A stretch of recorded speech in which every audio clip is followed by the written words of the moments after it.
আসসালামু আলাইকুম ওয়া রাহমাতুল্লাহি ওয়া বারাকাতুহু। সম্মানিত হাজিরিন, আজকের এই ভিডিওতে আলোচনা করব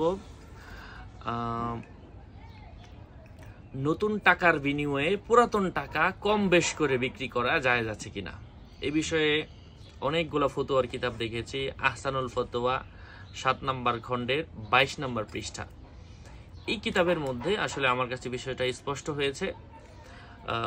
নতুন টাকা পুরাতন টাকার বিনিময়ে অথবা মোটামুটি ভালো টাকা দিলে, মানে নর্মালি যে টাকা দিয়ে আমরা লেনদেন করি, এই টাকা দিলে নতুন টাকাগুলা দেয়।